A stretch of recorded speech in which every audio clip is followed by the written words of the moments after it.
Hey guys, Lokai here.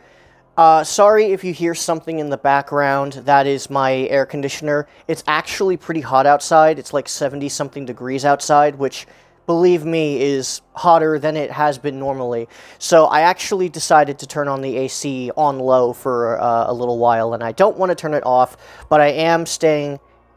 Hi, Kai. That's also my cat. I'm trying to stay as far away from the AC as possible, so that way the audio comes in clear, but if you do hear something, that is what it is. So, I'm going to be talking about two TV shows that came out recently that I've been watching, one of which I have already given my early thoughts on when the first two episodes aired, but at this point the entire rest of the season has come out and I have updated thoughts on it, and I figure I might as well make a quick follow-up. And the other is something completely different that I've never talked about at all. I haven't really talked much about the franchise that it's about, like, in general much, which is unfortunate because I love it. So the two shows in particular, one of them is a show I have talked about. It is Daredevil Born Again. And the other is the new Devil May Cry anime, whether you want to call it an anime or not, because it's technically not a Japanese production. I'll let you guys figure that out. I'm just going to call it an anime because that's what it is described as, and that's what it was in the marketing. Whether you want to call it a new cartoon or an anime, doesn't matter. I'm just going to call it an anime, and if you don't like that, well, sorry, not sorry. But I'm going to be talking about both shows today, and I definitely have thoughts on both. They are... yeah. I also might piss off a good chunk of people, because I know these shows, when it comes to people's thoughts on them, they are kind of all over the place. They are very, very divisive shows, so if my opinion does not align with yours, sorry. Just gonna say it right now, my opinions are my own, and if you don't like that, well, I'm sorry to say this, I'm sorry if this sounds mean, but that's kind of on you.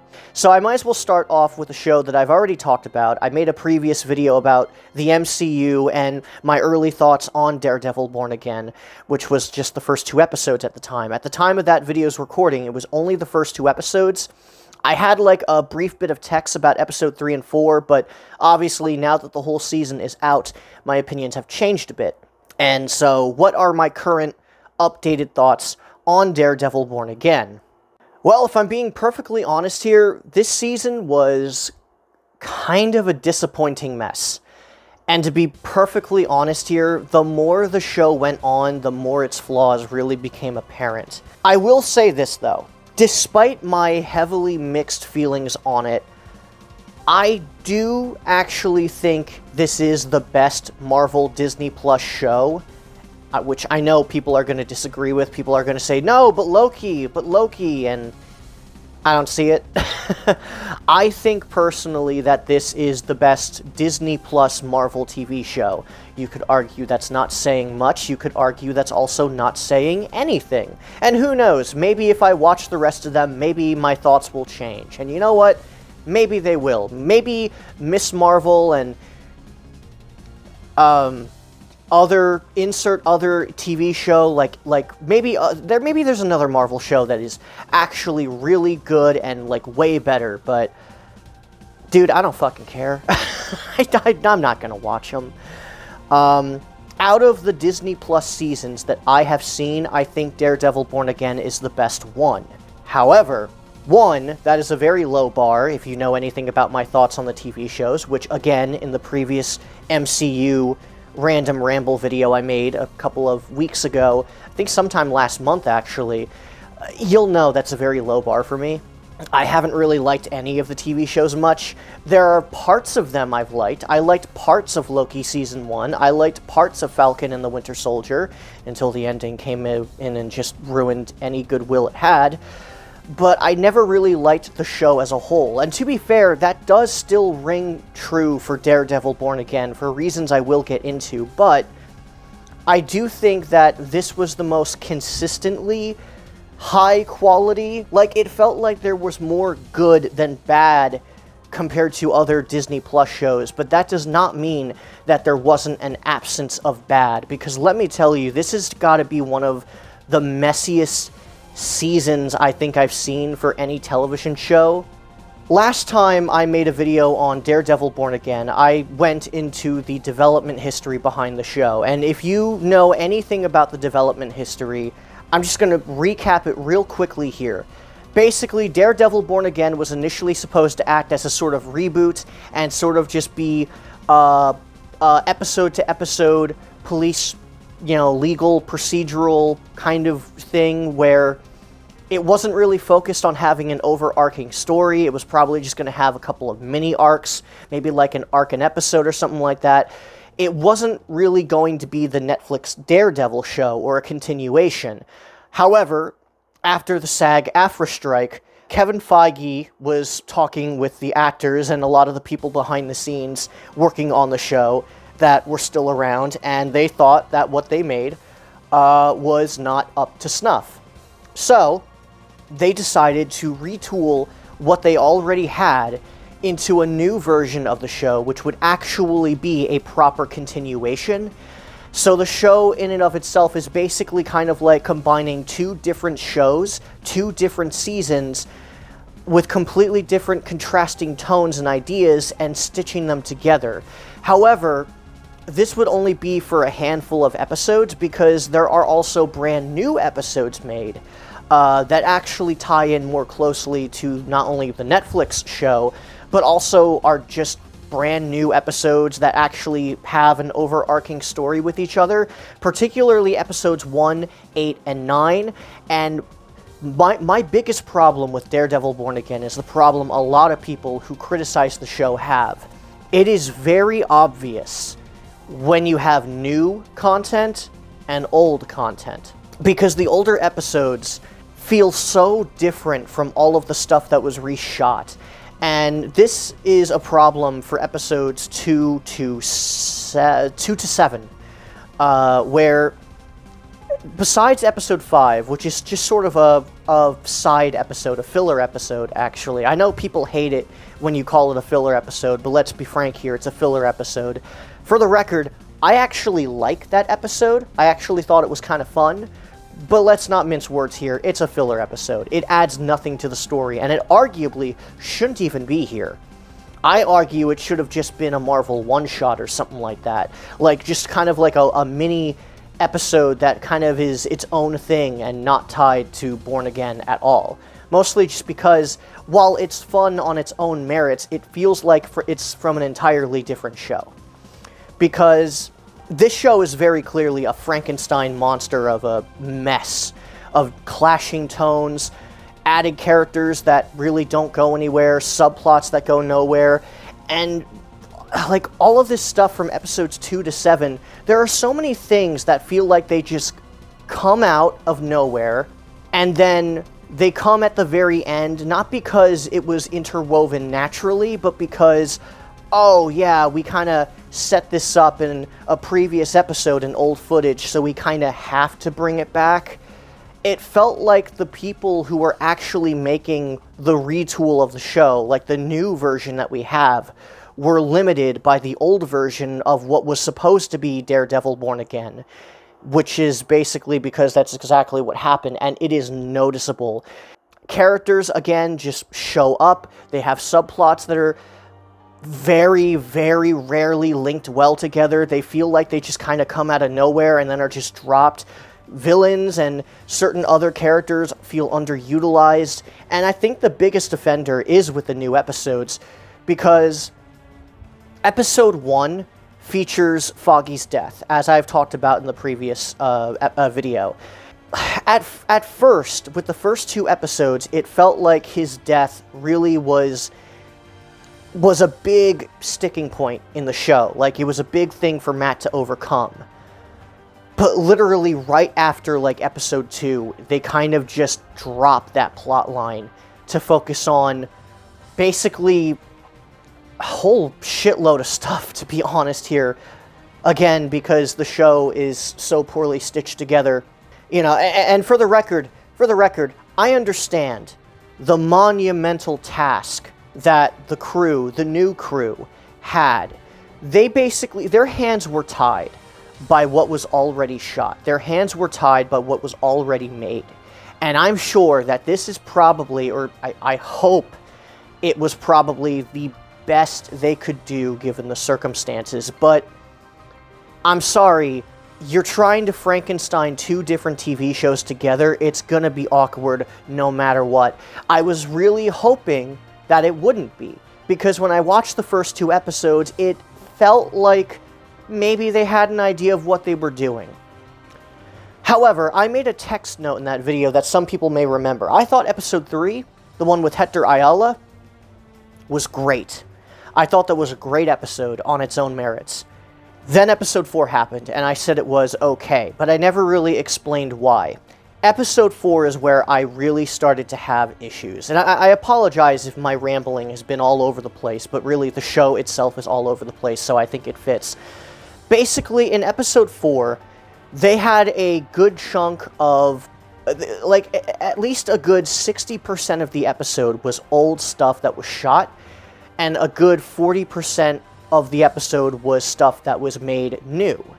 They also had a lot of ADR, which was really, really noticeable if you really go back and listen to it. It's not hard to hear it.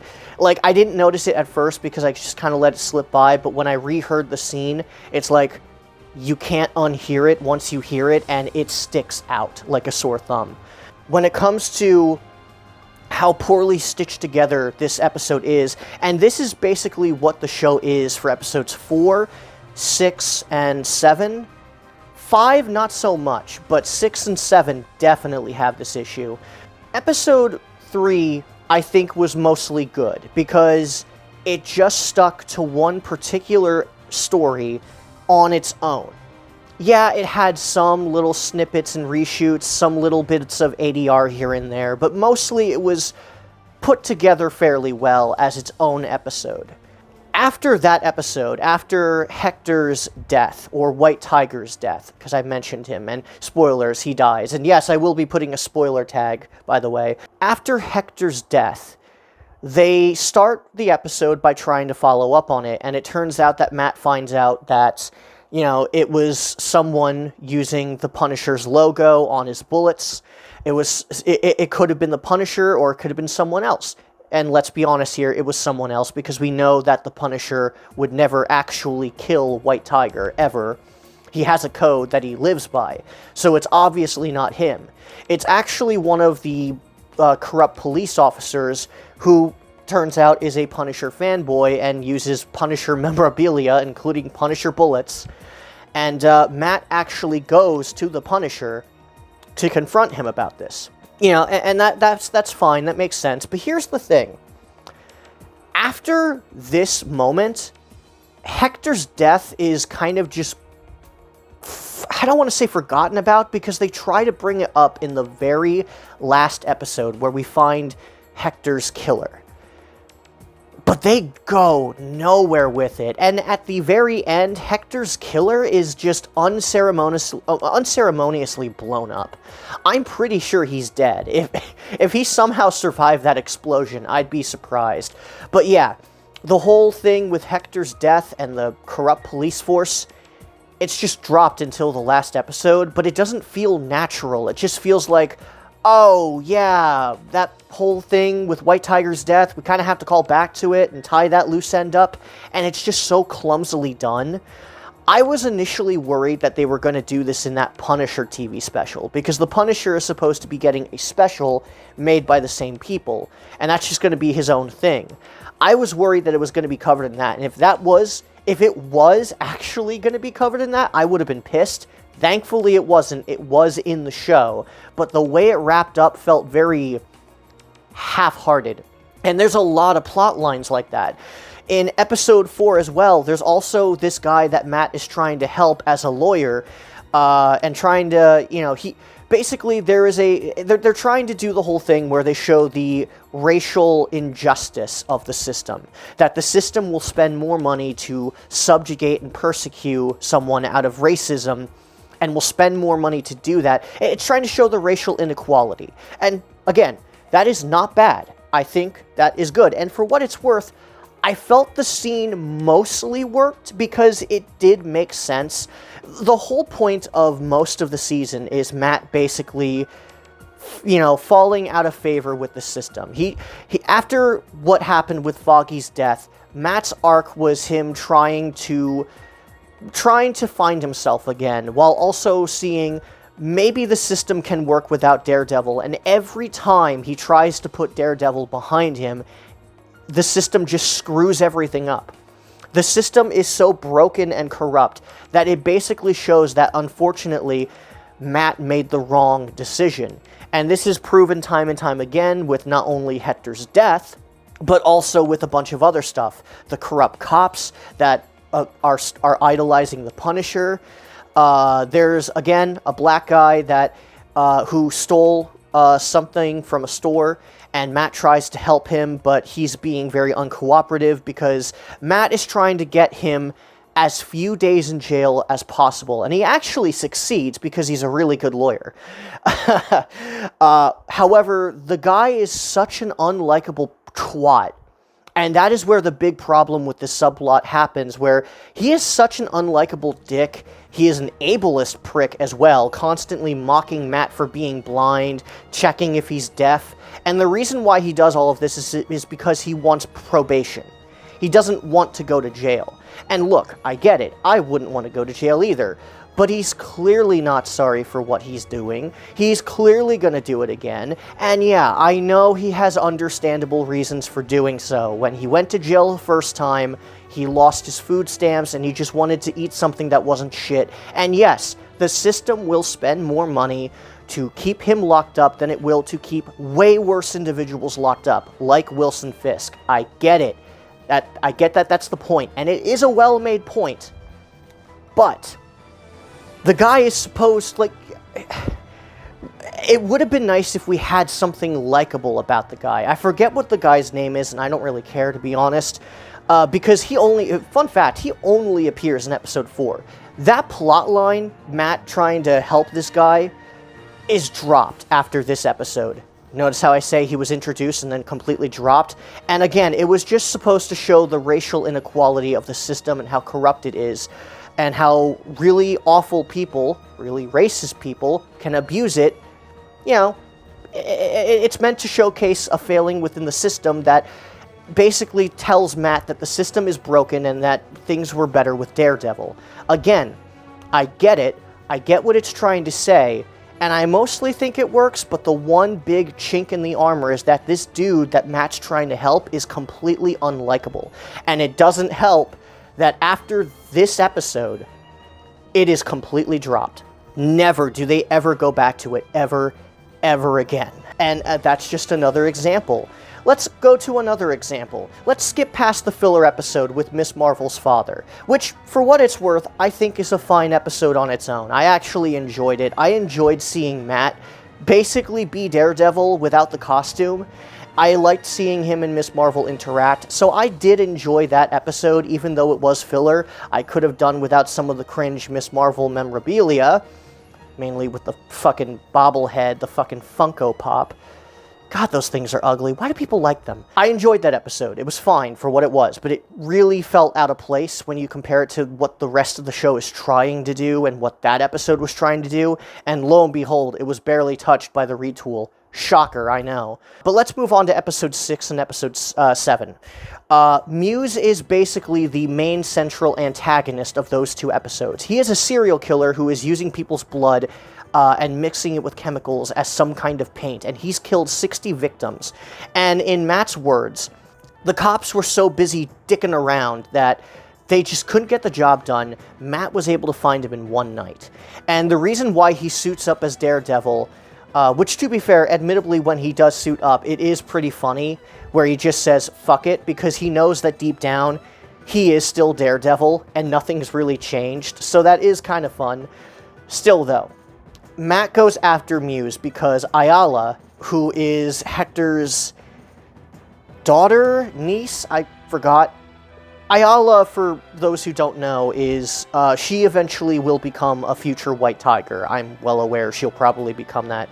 So, she was kidnapped by Muse, and when Matt finds out, he realizes, you know, the police ain't gonna do shit about this. They're not gonna get to Ayala in time. She's going to die.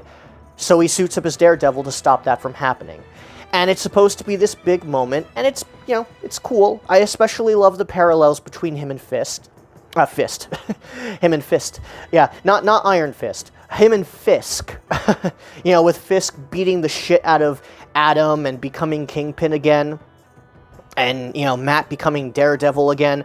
Like, that stuff was good, you know, even though it's a bit been there, done that. That's another thing that the show has a problem with. It doesn't really do anything really new.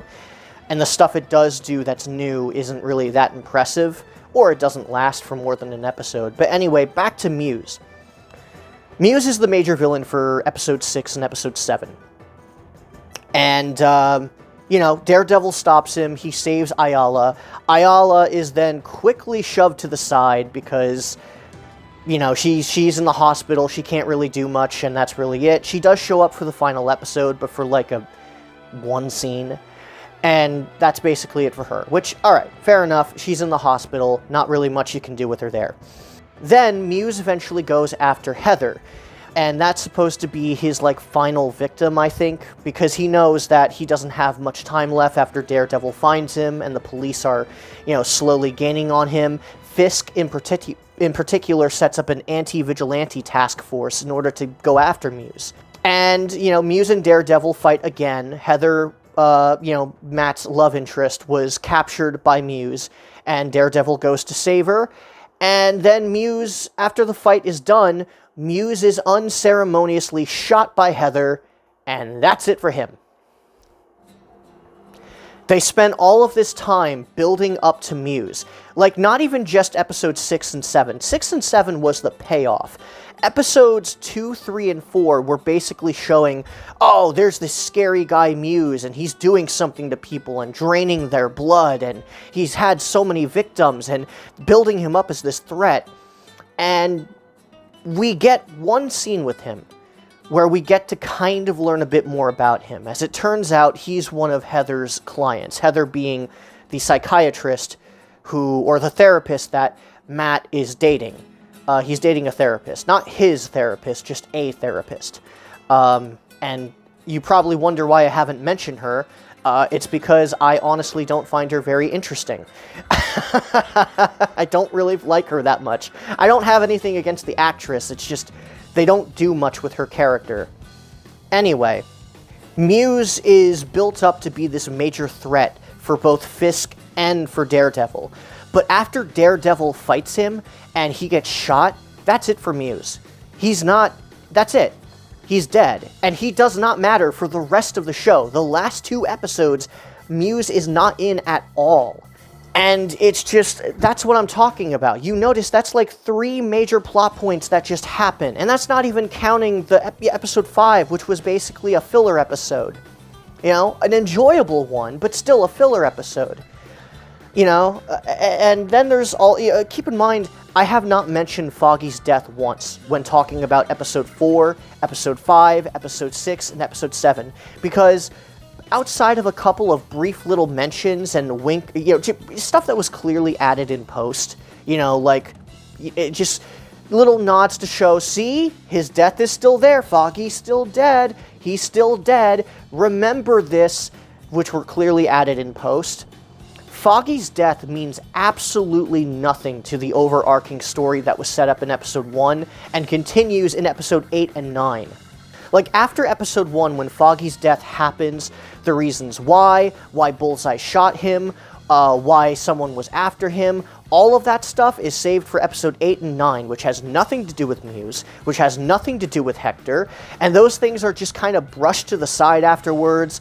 Ayala is brushed to the side, and Foggy himself is brushed to the side until episode 8 and 9, where we finally actually learn why Bullseye went after him, and who went after him. And, you know, what is Fisk actually planning to do as mayor is kind of confusing at first. It isn't really until episode 8 where it starts to kind of make sense.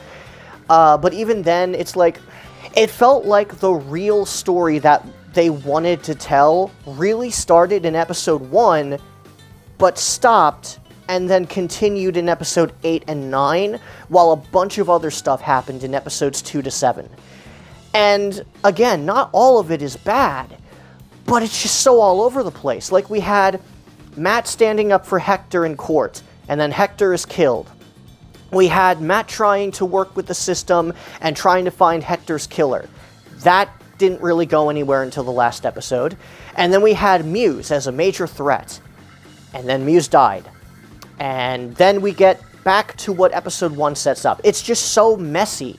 And again, I apologize if my description seems all over the place, but that's how the show feels. The show just feels like... It feels like a bunch of different things stitched together, and that's because it is. And if I'm being honest here, I kind of don't like the setup overall. Not just because, like, it's obviously 2 shows stitched into one, and while they probably did the best they could, it still wasn't enough. It still feels awkward. The setup is also terrible. And one of the biggest offenders... So, I talked about this in my previous video on Daredevil Born Again, with the first 2 episodes. Will Foggy's death matter? In the first 2 episodes, it seemed like it did. But I gotta be honest here, I don't think in the long run, I don't think it did matter much. Because if I'm being perfectly honest here, it really doesn't matter until episode 8 and 9. And to be honest, one of the other big issues I have is that it undoes Season 3, where Agent Nadeem sacrifices himself in order to give Matt and Foggy the silver bullet to take down Fisk once and for all and send him back to prison. At the start of this show, even before Daredevil Born Again, because Fisk was an Echo and he was also in Hawkeye, Fisk is out of jail, and, you know, Vanessa is now, like, running a virtually impenetrable business. And at the start of Born Again, Foggy is killed, and, you know, all of that stuff, it just kind of undoes Season 3. And we actually do get a kind of a hand-waved reason as to why Fisk is out of prison. It turns out that there were still people in the FBI who were corrupted by Fisk somehow, and that allowed him to get acquitted for all of the stuff he did in Season 3 and Season 1 of Daredevil, the Netflix show. Huh? Exqueezy? How is he getting acquitted for that? He ordered the hit on Agent Nadeem. And Agent Nadeem made a video, his dying declaration, you know, which was immune from the hearsay rule. This is stuff that was in Season 3 of Daredevil, mind you. This isn't stuff I'm pulling out of my ass. How the fuck is Wilson Fisk out of prison after everything he's done and after corrupting the FBI? After numerous testimony? Are you really going to tell me that Hatley, at the very least, to me, you want to know what it was? It was a half-assed hand wave away. It was basically just telling us, listen, we know this doesn't work with Season 3, let's just go with it, our hands were tied, Wilson Fisk is out, he's been out, just don't think about it. But I'm sorry, if this is supposed to be a continuation, no, we should think about this stuff. The Netflix show probably would have thought about it. And you know, it's like... And it doesn't help that Fisk now has more power than ever as the mayor. You know, he has more power than he did when he was corrupting the FBI. And it's like, Season 3, Nadeem's sacrifice, it meant nothing. Honestly, I don't know if this would have fixed my issues, but honestly, maybe it should have been Vanessa who wanted to become the mayor. I don't know, maybe that would fix it, because... like, it really baffles me. Like, after Agent Nadeem's death, after Fisk doing everything he's done, do people really forget about that stuff? And I know what people are going to say. Oh, but Cody, it's about the Trump analogy. Because that's the point. It's supposed to show how criminals and felons can, you know, get power and still make it still have a political career and still have all of this power and yada yada yada. But look, I don't like Trump. All right, I'm just gonna be honest. I don't really like him. If you voted for him, I have nothing against you personally. I just don't like him, and I have my reasons for not liking him.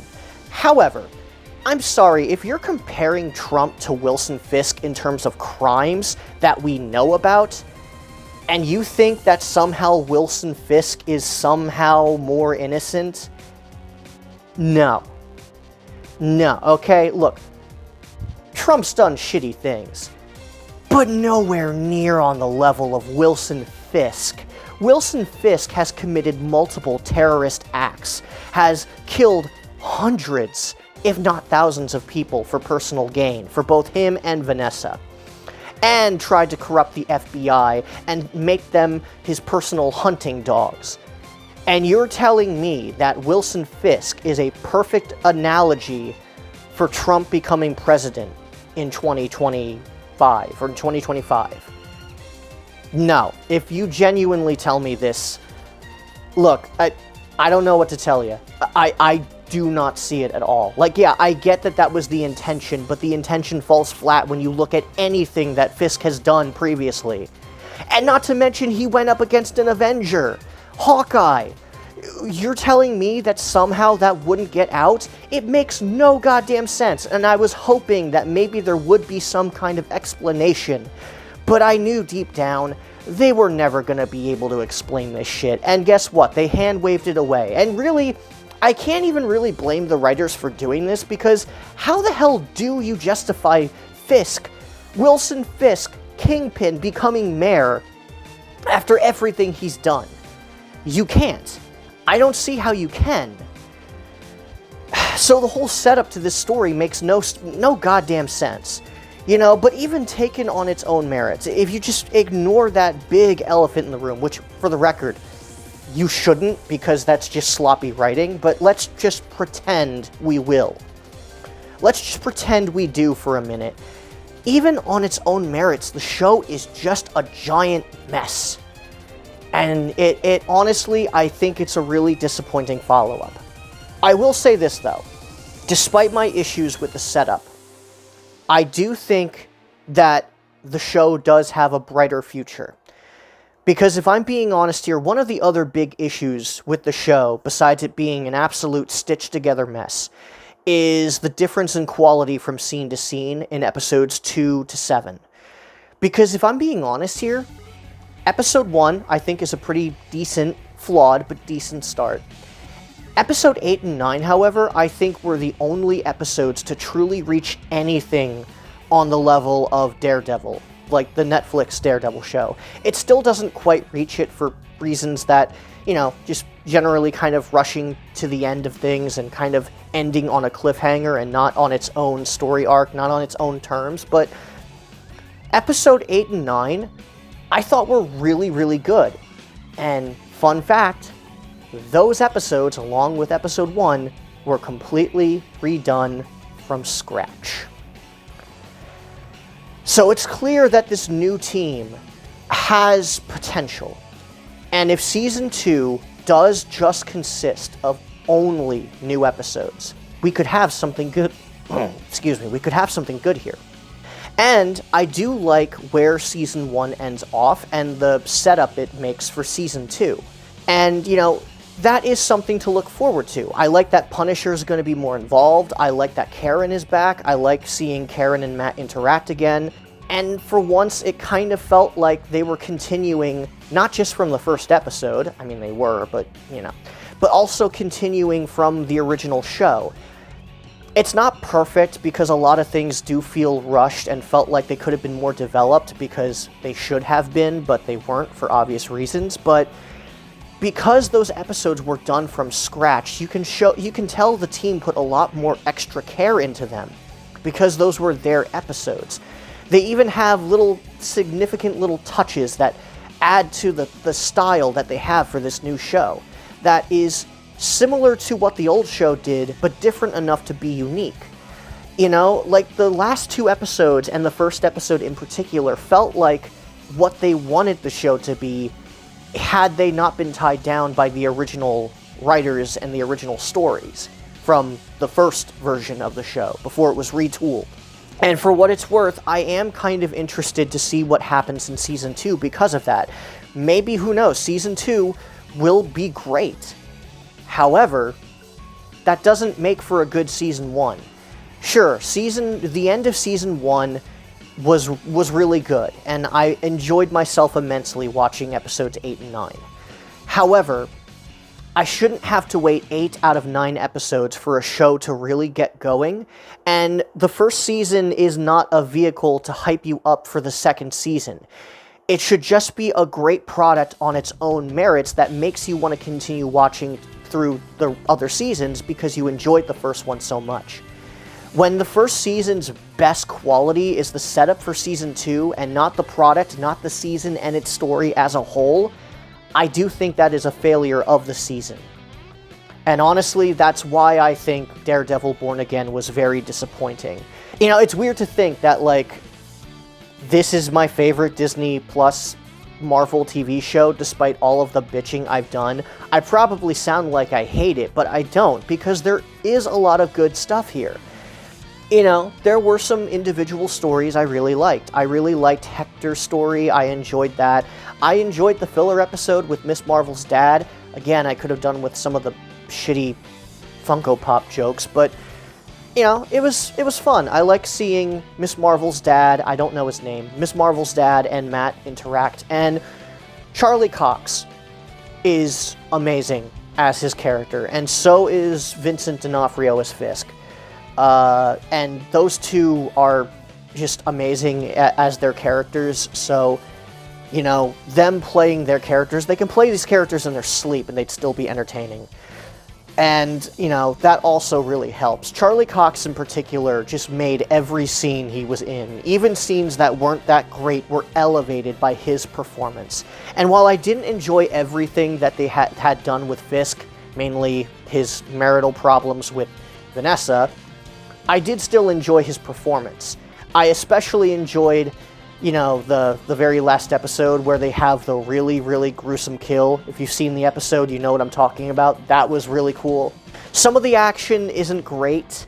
Even in the later episodes, I felt like the action scenes could have been shot better, but, you know, I did like that there were some times that showed that Matt is still kind of, he's being a bit more brutal than usual. Like, one of the things I like about his fight with Muse is that he actually shoves the grappling hook in his billy club inside Muse. Like, it goes straight through him, and that's just like, damn. That's far more gruesome than Matt's ever been. And I kind of like that because it still shows that he's wrestling with the darkness within him. And, you know, again, I like Episode 8 and 9. I think Episode 8 and 9 was a great return to form. Not perfect, but great, and I felt like it was a good setup for Season 2. And I liked seeing Karen and Punisher. Punisher in particular, I really enjoyed his scenes, especially this scene in Episode 4. While Episode 4 itself is not a very good episode, the scene with Matt and Punisher talking about Foggy's death was great.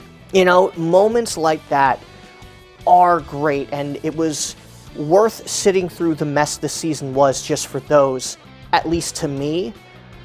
With that said, though, I can't justify giving Born Again a great score overall because ultimately the product as a whole, in spite of the great stuff in it, was so flawed. And it's a shame because I think these moments and episodes 1, 8, and 9, you have a great show here, but it's drowned out by earlier drafts of a different show stitched together in this new one. And I'm hoping that Season 2 is just purely original episodes from now on, because if it's not, I don't want to do this again. So yeah, that's my thoughts on Daredevil Born Again. Let's see, I went on for 40 minutes. Okay, I'm on a roll, so I guess I'll talk about the Devil May Cry show next. Remember when I said this was going to be quick?